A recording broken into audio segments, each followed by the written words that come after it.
রমজানের প্রস্তুতিগুলো: এক, তওবা ইস্তেগফার করতে হবে।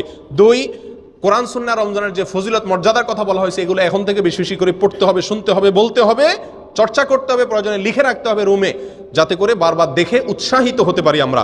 নাম্বার তিন, ক্ষমা এবং সওয়াব লাভের জন্য মানসিকভাবে দৃঢ় প্রতিজ্ঞা করতে হবে যে এই বছর রমজানটা ব্যতিক্রমভাবে কাটাবো, এটা আমার জীবনের শেষ রমজান সেই মনে করে প্রতিজ্ঞা করতে হবে এটাকে ভালোভাবে কাটানোর জন্য। নাম্বার চার, রমজান মাসের বিগত কোনো রমজানের রোজা যদি কাজা হয়ে থাকে, বাদ যেয়ে থাকে, এই রমজানের আগে আগে সেগুলো রেখে শেষ করার চেষ্টা করতে হবে।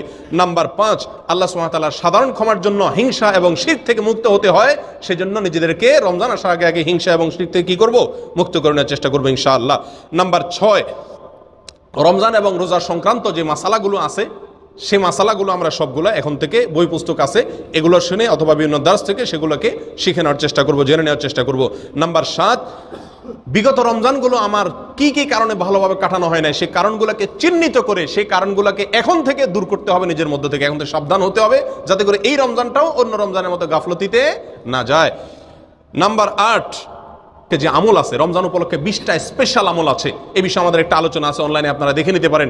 রমজান উপলক্ষে 20টা স্পেশাল আমল আছে, সেই স্পেশাল আমলগুলো যেন আমার প্রত্যেকটা আমল আমার দ্বারা হয় সেই জন্য এখন থেকে তার একটা মহড়া এবং প্রস্তুতি শুরু করতে হবে। দান টান অন্যান্য আমলগুলো এখন থেকে টুকটাক শুরু করতে হবে যাতে অভ্যাস তৈরি হয়।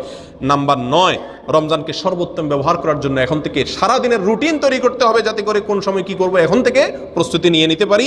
নাম্বার 10, শুধুমাত্র চাঁদ দেখা কমিটির দিকে না চাইয়া শাবানের 29 তারিখে পশ্চিম আকাশে রমজানের চাঁদ তালাশ করব, যদি পেয়ে যায় দোয়া করব, আর যদি নাও পেয়ে যাই আমি যে তালাশ করলাম চেষ্টা করলাম সেজন্য আমি সওয়াব পাবো ইনশাআল্লাহ। নাম্বার 11, শেষ প্রস্তুতি হলো রমজান উপলক্ষে কি করা ভাই, আল্লাহর কাছে দোয়া করা।